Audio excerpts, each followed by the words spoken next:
Começa agora mais uma edição do programa Jundiaí Entrevista e hoje a gente recebe a Maria do Carmo Possidente, que é enfermeira da Vigilância Epidemiológica. Maria do Carmo, seja bem-vinda ao Jundiaí Entrevista. Como você representa a Vigilância Epidemiológica, que é um dos setores da Secretaria Municipal de Saúde, eu achei interessante te chamar para a gente falar sobre vacina, principalmente nesse momento em que a catapora vem assustando muita gente. Então, esse ano é um ano atípico para a catapora, a gente pode considerar assim? Nós estamos tendo um aumento do número de casos, isso não está ocorrendo só em Jundiaí, está ocorrendo no estado de São Paulo como um todo e em outros estados também. E por que será que acontece uma coisa assim, que de repente aumenta tanto o número de casos? Essas doenças virais, elas são típicas de terem esse tipo de comportamento, né? Elas, de vez em quando, elas vêm como se fossem ondas, né? Então, em alguns anos, elas acabam tendo um maior número de casos. Um dos fatores que eu acredito que esteja colaborando especificamente neste ano é que nós estamos tendo um inverno mais rigoroso, os ambientes estão mais fechados e como é uma doença de transmissão respiratória, o fato do ambiente estar fechado, ela facilita a disseminação.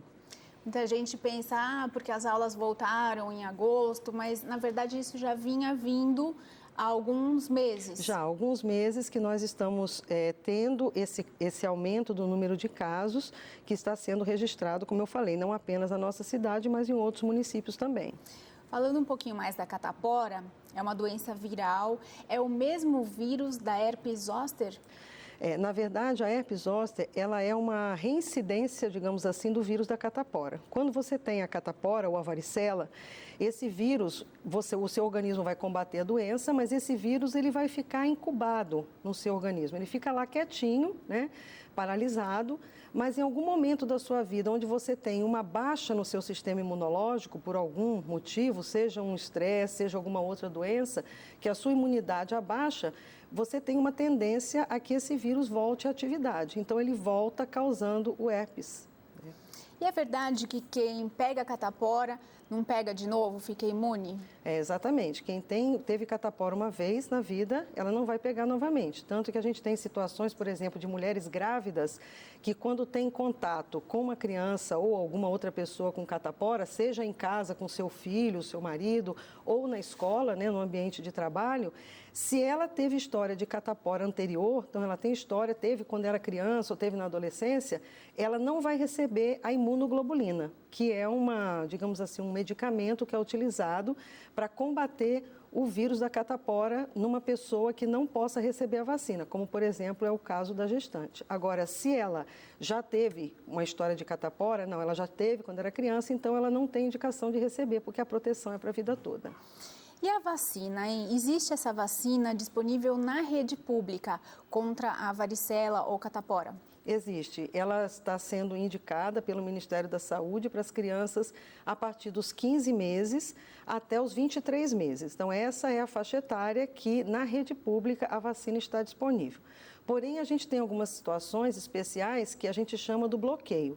Então, quando você tem uma situação de um caso, já um único caso de catapora numa escola, que as crianças estejam na faixa etária de 1 a 5 anos, nós vamos realizar o bloqueio vacinal. Então, existe essa indicação. Então, todas as crianças na faixa etária de 1 a 5 anos, quando tem um caso de catapora na escola e elas não têm história de ter tido a doença e não foram vacinadas ainda, elas têm o direito a receber. Mas na rotina, né, no dia a dia, a vacina está indicada para criança de 15 a 23 meses. E para receber essa vacina é só a mãe levar a criança até uma das unidades básicas de saúde? Exatamente, é preciso levar o cartão de vacinação, né, porque o funcionário precisa ver se a criança já foi ou não vacinada e ela vai receber a vacinação. E no caso do bloqueio na escola, os responsáveis pela escola devem entrar em contato com a unidade de saúde mais próxima da escola e a unidade então vai desencadear todas as ações de notificação desse surto de catapora e também da solicitação de vacina para o bloqueio. Por que as pessoas se preocupam tanto com a catapora? Ela pode ter complicações? De modo geral, a catapora é uma doença que evolui muito bem, né? Às vezes a gente ouve até as pessoas mais antigas falar, é doença de criança, tomara que tenha mesmo, que aí já fica protegido, né? A gente ouve muito as pessoas, as avós, né, fazer esse tipo de colocação. De fato, é uma doença que normalmente evolui de uma forma benigna, mas ela pode complicar. Por exemplo, uma catapora numa pessoa que é imunodeprimida, ela tende a ter um quadro mais agravante, né?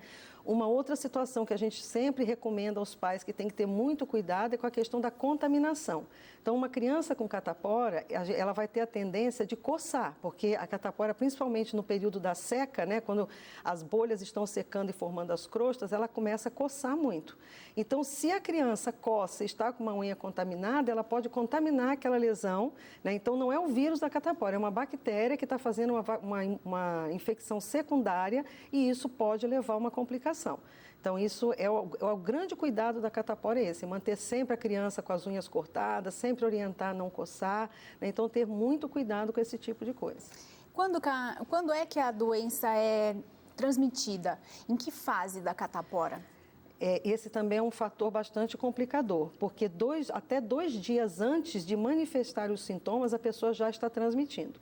Então, na verdade, quando os sintomas aparecem, né, quando começam aquelas manchinhas no corpo e depois evolui para as bolhas, a pessoa já está transmitindo antes. Então, quem ela tinha que contaminar, muitas vezes ela já contaminou, né? Então, por isso que a gente sempre recomenda manter ambientes ventilados. A gente sabe que está frio, né, que a tendência é que a gente fique trancado, mas o ideal é que a gente sempre mantenha os ambientes ventilados, principalmente em escolas, ambiente de trabalho, onde você tem um volume maior de pessoas dentro de um único ambiente.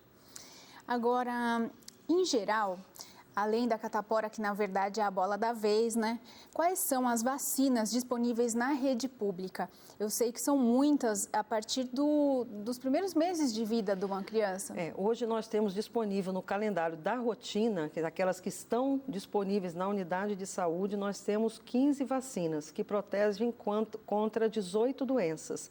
Porque algumas vacinas, elas protegem contra mais de uma doença, como, por exemplo, a vacina pentavalente, que a criança recebe aos 2, 4 e 6 meses, ela protege contra 5 doenças diferentes. É uma única vacina que protege contra 5 doenças. E essa é uma tendência, né, mundial, que as vacinas consigam proteger uma única dose e consiga proteger contra várias doenças, né? E aí fazendo sequências, né, conforme o calendário da rotina. Mas nós temos vacinas que começam a partir do nascimento, depois aos 2 meses e aí, né, vai seguindo até terminando na faixa, no período da infância, por volta dos 4 anos, quando a criança recebe a última vacina, né, do calendário da rotina. Depois, aos 9 anos, tem a vacina HPV, que aí ela está específica para as meninas, e depois começa, então, a vacinação do adolescente e do adulto. Vacina não é coisa de criança, a gente sempre gosta de reforçar isso, porque muitas vezes, principalmente o adulto, acha que ele não precisa ser vacinado e não é uma realidade. A criança ela vai receber um quantitativo maior de vacinas, né? Mas o adulto, o adolescente, o idoso, em qualquer fase da nossa vida, nós temos que estar com a nossa vacinação em dia. Mas eu acho que a partir da adolescência o pessoal até deixa de se vacinar, não é? Aí a partir da adolescência a gente quase que pega no laço, porque é muito difícil, né? E uma outra situação bastante, que complica bastante a situação da vacinação do adulto e do adolescente é a falta do cartão de vacina.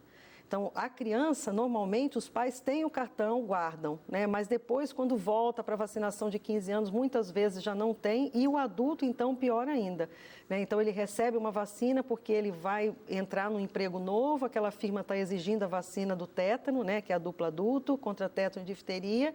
Ele não segue aquele cartão, ele não guarda aquele cartão, e aí, de repente, ele precisa numa outra situação e tem que começar tudo de novo, porque ele não tem como comprovar aquilo que ele tomou. Porque não existe um registro geral da saúde que possa te localizar o seu cartão se você, por exemplo, morava em outro estado, em outra cidade, para saber. Hoje nós estamos com um sistema informatizado nas salas de vacina. Ainda não está no Brasil como um todo, em todas as salas, e todos os estados já estão contemplando, mas nem todos os municípios estão com todas as salas de vacina informatizadas. mas é um registro que ainda está no município, ele não está disponibilizado a nível nacional para uma consulta, né? Então, isso hoje já facilita muito, porque quando você pega uma criança que foi vacinada em Jundiaí, essa criança fez toda a vacinação dela no primeiro ano de vida em Jundiaí e a mãe se mudou para um outro município, é muito mais fácil até para aquela própria sala de vacina entrar em contato com a outra e pedir o registro, né? Mas as vacinas muito antigas, ainda as salas não conseguiram colocar tudo, né, em ordem lá no nosso banco de dados. Então, a gente realmente não tem o total. Mas toda vacina feita, mesmo no passado, havia um registro na unidade de saúde, aquilo que a gente chama de ficha espelho. Então, é um espelho da caderneta de vacina, né? Então, mas era um arquivo, você imagina uma unidade muito grande, né? É um arquivo imenso. Se na hora de arquivar aquela pessoa colocou a ficha na letra errada, você não acha nunca mais, né? Verdade. Então, até por isso mesmo que o Ministério da Saúde fez um grande investimento nessa questão da informatização desse registro para facilitar mesmo essa busca e evitar as vacinas desnecessárias, né? Se você está com o seu esquema em dia e você tem como comprovar isso, porque isso é um ponto fundamental na vacinação. Você pode chegar na sala de vacina e falar, eu tenho todas as minhas vacinas em dia, mas perdi minha caderneta e não tenho como conseguir. Infelizmente, vai ter que começar tudo do zero. Ao passo que se você tem a sua caderneta, até de criança, né, a gente só vai dar seguimento ao esquema, nunca começa de novo.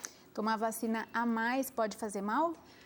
Normalmente, a gente não tem grandes problemas. O que pode acontecer quando você tem um quantitativo exacerbado de vacina, não da rotina, né? Um exacerbado porque você está tomando vacina porque não tem como comprovar, pede caderneta e vai fazendo várias vezes, que é uma vacina, isso é típico da dupla adulto, né? Que é do tétano e difteria. Você pode ter uma reação local mais exacerbada. Mas, normalmente, essa é a reação que ocorre. Jundiaí, a secretaria, né, no caso vocês, em nome da secretaria, organizam todo esse trabalho de vacinação, de datas, de campanhas, mas as vacinas, elas vêm do Estado?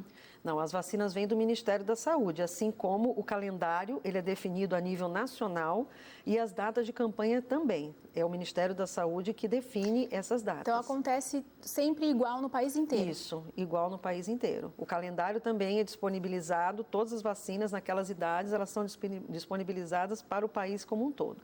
E vocês guardam as vacinas aqui em Jundiaí mesmo? Tem algum esquema especial de armazenamento por conta de temperatura? A vacina, ela é um produto termosensível, né? Então, nós temos assim um cuidado extremo com a questão do armazenamento das vacinas. Elas devem ser armazenadas no nível da sala de vacinas ou no nível municipal também, entre 2 e 8 graus. Então, isso é imprescindível, a vacina tem que ser mantida dentro dessa temperatura, porque saindo dessas temperaturas, elas podem perder a sua capacidade de estimular a imunidade na pessoa. E se nós pararmos para pensar, né, essa vacina ela sai do laboratório produtor, ela vai para o nível central do Brasil, né, para o armazenamento central do Ministério da Saúde. De lá ela é remanejada para o armazenamento central dos estados para as regionais, das regionais para o município, do município para a sala de vacina. Então, se nós não tivermos um extremo controle com essas temperaturas, né, a gente vai chegar na ponta e vai dar água para as crianças, não vai estar dando vacina. Então, realmente existe todo um controle com equipamentos especiais, não são geladeiras comuns, são câmaras de vacinas que são desenvolvidas especialmente para o armazenamento das vacinas. Olha que interessante. E a gente vai para o intervalo agora rapidinho e volta já. Jundiaí Entrevista, de volta hoje com a Maria do Carmo Possidente, enfermeira da Vigilância Epidemiológica. Maria do Carmo, entre as vacinas, geralmente a gente fala em vacinação, a gente já lembra do Zé Gotinha, que é o personagem, né, já para amenizar aquele medo das crianças. Mas a vacina não é só a da polio, que é uma doença que já está controlada até, são várias. E a maioria, acho que não é gotinha não, né, é injeção mesmo. Infelizmente, a maioria realmente das vacinas, elas são injetáveis, né? Nós só temos mesmo a polio oral, que daí vem o símbolo do Zé Gotinha, né? Que são as famosas 2 gotinhas que são que as crianças recebem contra a poliomielite. E é impressionante que mesmo com a gotinha, tem criança que chora e faz aquele escândalo, porque acho que é toda a estrutura que assusta. A gente tem que pensar, né? Afinal de contas, ela chega ali todo mês, ou de tempos em tempos, né, para receber uma vacina injetável. Então, na cabeça dela, ir ao posto é para receber uma injeção. Então, mesmo que seja a gotinha, até ela realmente, né, se dá conta de que é só a gotinha, a criança já está bem assustada. Ainda se dá vacina em escola, tirando essas ações de bloqueio. Eu lembro que quando eu estudava em escola estadual, tinha época que fazia fila e dava vacina de revolvinho. Essa é uma época que já passou, né? A época do antigo pedogete, né? Então, a gente não faz mais, não se utiliza mais o pedogete, né? Já há algum tempo. E nós temos procurado fazer as vacinas dentro do ambiente das unidades de saúde. Algumas campanhas foram feitas nos últimos anos pelo Ministério da Saúde, até preconizando com relação ao HPV, a vacinação nas escolas, mas nós aqui em Jundiaí optamos por deixar a vacinação dentro do ambiente da unidade de saúde, né? Até uma forma de chamar mesmo a responsabilidade dos pais, deles estarem acompanhando os seus filhos para aquela imunização. Então, nós achamos que é importante que a vacina seja aplicada na presença dos pais e, por isso, nós trabalhamos dessa forma. E essa do HPV, ela é relativamente nova, não é? Essa vacina, ela tem 2 anos, aproximadamente. É uma vacina que foi introduzida na rede pública apenas para as meninas, porque o objetivo do Ministério da Saúde com essa vacina é reduzir o número de câncer de colo de útero. Então, por isso, essa vacinação está sendo direcionada apenas para as meninas. Tem sido uma vacinação extremamente polêmica, né? A adesão a essa vacinação foi muito baixa, infelizmente, apesar de toda a gravidade, né, do câncer, mas houve uma série de fatores que levaram à baixa adesão dessa vacina. Um desses fatores foi a questão da idade para a vacinação. Nós sabemos que o HPV é uma doença sexualmente transmissível, né? E foi feito muito questionamento, inclusive questionamentos religiosos, por que o Ministério da Saúde estava colocando essa vacina aos 9 anos se era uma doença de transmissão sexual. Como se fosse um incentivo. Exatamente. Então, muitas pessoas viram isso como um incentivo ao início da atividade sexual. E a situação não é essa, né? Na verdade, por que o Ministério da Saúde colocou a vacina nesta faixa etária? Primeiro, porque um dos fatores fundamentais, ou melhor dizendo, um dos fatores que melhor vão desenvolver uma imunidade é que a pessoa, ao ser vacinada, ela ainda não tenha tido contato com o vírus. Então, ela vai desenvolver uma imunidade melhor se ela estiver nessa situação. Não quer dizer que meninas que já tenham iniciado a vida sexual não possam receber a vacina. Isso independe. Mas a imunidade vai ser melhor, vai se desenvolver melhor se ela não tiver tido contato, né? E não ter contato com o vírus é não ter iniciado a atividade sexual. Teoricamente, seria isso. Então, por quê? Mas uma menina de 9 anos, bom, nós sabemos que na nossa realidade, nós temos hoje, muitas vezes internada e com uma grande frequência, meninas de 12, 13 anos que vão para o hospital para ter filho. Então, elas estão grávidas com 12, 13 anos. Então, qual foi a postura do Ministério da Saúde? Vamos reduzir a faixa etária para garantir que essa menina ainda não iniciou a atividade sexual e nós possamos ter um desenvolvimento melhor dessa imunidade. Então, por isso a vacina foi colocada numa idade tão precoce, né?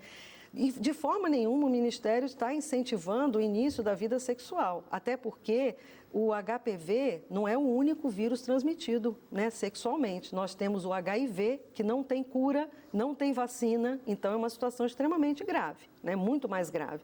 Então, não teria a menor condição do Ministério da Saúde estar fazendo esse tipo de colocação, né? Vamos fazer porque assim as meninas podem iniciar a vida sexual mais cedo? De jeito nenhum. E se nós pensarmos, nós fazemos a hepatite B, que também é vírus e que também é transmissão sexual, a gente faz no bebê.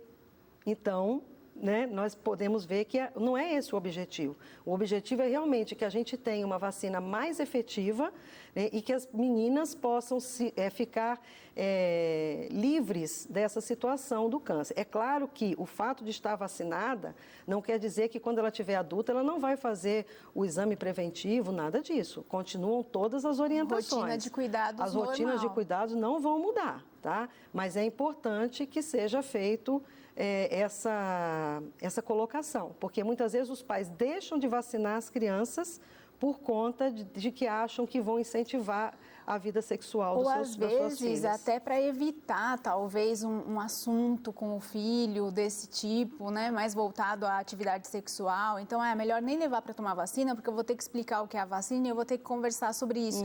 E tem muita gente, muitas famílias onde esse tema é tabu ainda, né? E por mais que a gente esteja em século 21, 2016, mas isso acontece. E tem essa questão da religião também que é muito forte. Aqui em Jundiaí é uma coisa que é muito levada em conta, a questão da religião, é uma comunidade que tem tradições, né? Tem até uma parte mais conservadora, né? E aí é uma situação de que cada pai vai conduzir, né, a sua educação da maneira como lhe convém, né, como ele acredita que deva ser feito. Mas o importante é que as pessoas entendam que a vacina não está sendo colocada como um incentivo ao início da vida sexual, de forma nenhuma. E, além disso, o Ministério da Saúde, ele adotou um esquema diferenciado da vacinação dessas meninas. Então, elas são vacinadas com um intervalo de 6 meses entre as doses, que é um intervalo diferente do que é feito na rede privada, né? Por quê? Porque a Organização Mundial de Saúde solicitou que fosse feito um estudo a nível mundial de outros esquemas de vacina, onde pudéssemos utilizar menos doses com a mesma efetividade. E o estudo que foi feito entre meninas de 9 a 14 anos. Então, nesse estudo, mostrou-se que se você vacinar com 2 doses as meninas de 9 a 14 anos, com esse intervalo de 6 meses entre as doses, elas têm uma resposta melhor à vacinação do que mulheres adultas que são vacinadas com 3 doses. Então, além dessa questão, né, da idade, você tem também um número reduzido de vacinas, do número de doses de vacina a serem aplicadas. E falando em questão de vacina oferecida pela rede pública, existe diferença? Tem essa questão das doses que você acabou de falar, mas entre a vacina que você paga por ela numa clínica particular e a que você recebe na unidade básica de saúde? Talvez a questão da idade, mas a qualidade é a mesma. A qualidade é a mesma, né? Como eu falei para você, nós primamos pela qualidade da vacina, pelo controle, assim como as clínicas privadas também. A gente tem algumas vacinas que têm algumas diferenças. Então, por exemplo, na rede privada, nós temos uma vacina que é a hexavalente ou a penta-inativada, que ela tem a tétano, difteria e coqueluche, porém, ela tem o componente da vacina da coqueluche, ele apresenta menos reações do que a vacina que é utilizada na rede pública. Então, muitas vezes o pediatra até orienta os pais, né, que têm condição, que podem pagar, de fazer essa vacina na rede privada por conta da questão das reações. E você tem ideia quanto custa, para a gente ter uma noção da economia? Não, hoje eu não tenho ideia, não tenho mesmo. Mas é uma vacina que também hoje está tendo dificuldade de acesso à rede privada porque está com problema de produção. Então, as clínicas privadas estão recebendo, mas em menor número, né? Temos algumas outras vacinas, como, por exemplo, a pneumo, que é uma vacina contra a pneumonia, que na rede pública, nós temos a pneumo 10, que ela protege contra 10 sorotipos do pneumococo, e na rede privada nós temos a vacina pneumo 13, que ela protege contra 13 tipos de pneumococo. Então, 3 a mais do que nós temos na nossa rede. São casos à parte. Exatamente, né? Isso.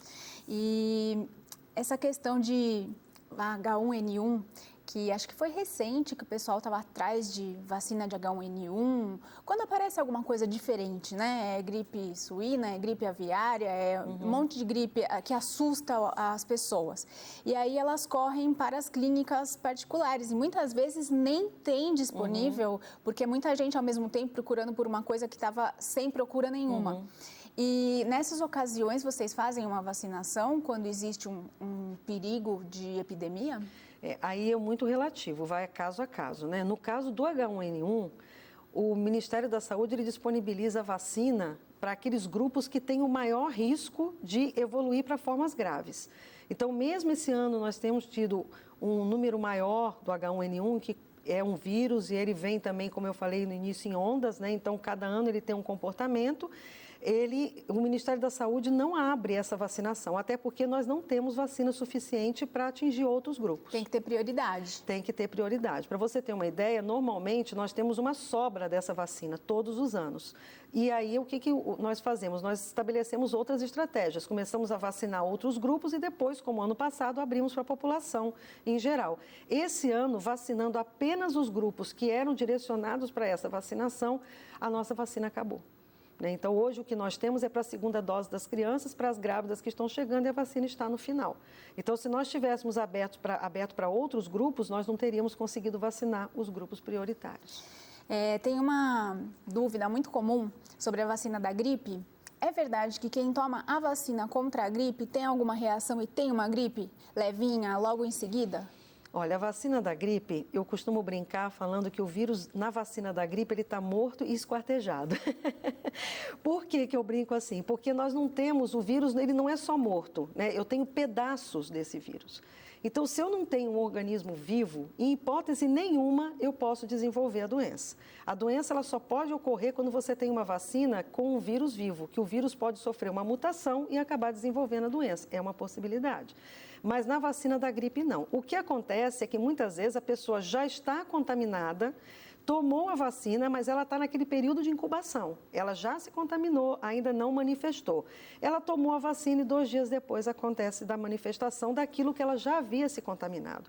Porque a vacina, ela também não é uma proteção imediata.